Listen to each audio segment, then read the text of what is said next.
Trump কেন দাবি করছেন ইরান আলোচনায় আগ্রহী? ইরানের ওপর আমেরিকার চাপ বলতে কি কি বিষয় বোঝানো হয়েছে? ট্রাম্পের মতে ইরান কেন প্রকাশ্যে আলোচনার আগ্রহ স্বীকার করছে না?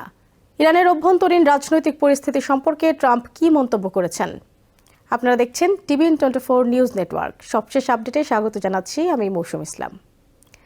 প্রেসিডেন্ট ডোনাল্ড ট্রাম্প দাবি করেছেন ইরান বর্তমানে তীব্র চাপের মধ্যে রয়েছে এবং তারা আলোচনায় বসতে আগ্রহী।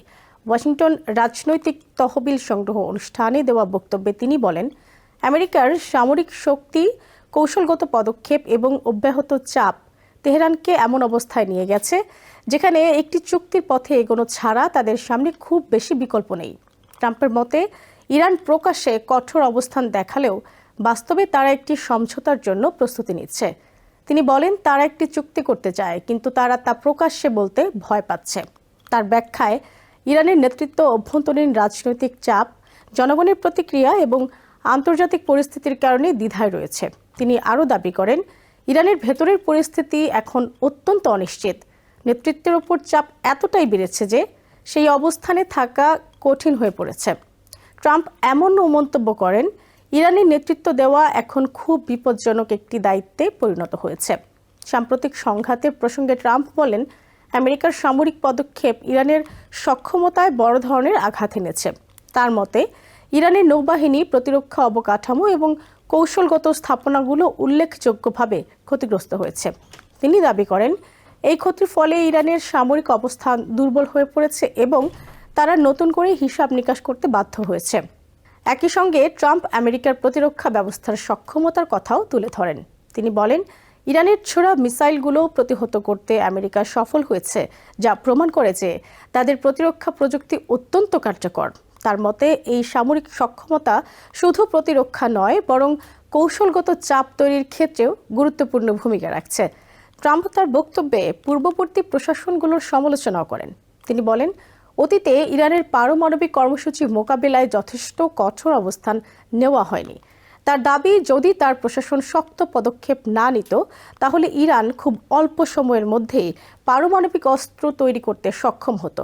তিনি বলেন, আমেরিকার বর্তমান নীতি হল চাপ এবং কূটনীতির সমন্বয়। অর্থাৎ একদিকে সামরিক ও অর্থনৈতিক চাপ বজায় রাখা হচ্ছে, অন্যদিকে আলোচনার দরজাও খোলা রাখা হয়েছে। তার মতে এই কৌশলই ইরানকে আলোচনার টেবিলে আসতে বাধ্য করছে। তবে ট্রাম্পের এই দাবিগুলো আন্তর্জাতিক অঙ্গনে বিতর্ক তৈরি করেছে। অনেক বিশ্লেষকের মতে ইরান আলোচনায় আগ্রহী হতে পারে, কিন্তু তারা নিজেদের শর্তে সমঝোতা করতে চায়। তারা প্রকাশ্যে দুর্বলতা দেখাতে রাজি নয়, কারণ তা অভ্যন্তরীণ রাজনীতিতে নেতিবাচক প্রভাব ফেলতে পারে। বিশেষজ্ঞরা আরও মনে করেন, ইরান দীর্ঘদিন ধরেই চাপের মধ্যেও প্রতিরোধ কৌশল অনুসরণ করে আসছে। অর্থাৎ তারা সরাসরি নতি স্বীকার না করে ধীরে ধীরে কূটনৈতিক সুযোগ তৈরি করতে চায়। ফলে ট্রাম্পের দাবি পুরোপুরি সঠিক কিনা তা নিয়ে প্রশ্ন থেকেই যাচ্ছে। এদিকে মধ্যপ্রাচ্যের সামগ্রিক পরিস্থিতি এখনও উত্তেজনাপূর্ণ।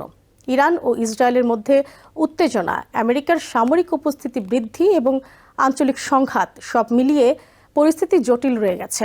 এই প্রেক্ষাপটে যে কোনো ধরনের আলোচনার সম্ভাবনা থাকলেও তা বাস্তবায়ন সহজ হবে না বলে মনে করছেন বিশ্লেষকরা। তবে ট্রাম্পের বক্তব্যে একটি বিষয় স্পষ্ট, আমেরিকা বিশ্বাস করে যে তাদের চাপের কৌশল কার্যকর হচ্ছে। তিনি মনে করেন, সামরিক শক্তি প্রদর্শন এবং কঠোর অবস্থানই ইরানকে আলোচনায় আনতে পারবে। অন্যদিকে ইরানের অবস্থানও সমান গুরুত্বপূর্ণ। তারা একদিকে নিজেদের সার্বভৌমত্ব ও কৌশলগত স্বার্থ বজায় রাখতে চায়, অন্যদিকে আন্তর্জাতিক চাপ এড়ানোর পথও খুঁজছে। ফলে দুই পক্ষের মধ্যে একটি সূক্ষ্ম ভারসাম্য তৈরি হয়েছে, যেখানে সংঘাত ও কূটনীতি পাশাপাশি এগোচ্ছে। সব মিলিয়ে ট্রাম্পের দাবি অনুযায়ী ইরান এখন এমন এক অবস্থানে রয়েছে যেখানে তারা চাপের মুখে আলোচনার পথ খুঁজছে। তবে বাস্তবতা আরও জটিল, কারণ এই সংকট কেবল সামরিক নয়, বরং রাজনৈতিক, অর্থনৈতিক এবং কৌশলগত হিসাব নিকাশের সমন্বয়। পরিস্থিতি কোন দিকে যাবে তা নির্ভর করবে দুই পক্ষের পরবর্তী পদক্ষেপ, আন্তর্জাতিক চাপ এবং আঞ্চলিক সমীকরণের ওপর। আপাতত যা বোঝা যাচ্ছে তা হলো সংঘাতের মাঝেও আলোচনার সম্ভাবনা পুরোপুরি শেষ হয়ে যায়নি, বরং নতুন এক পর্যায়ে প্রবেশ করেছে। নিউ ইয়র্ক থেকে সম্প্রচারিত TVN24 টেলিভিশন বিশ্বজুড়ে বাঙালির কণ্ঠস্বর।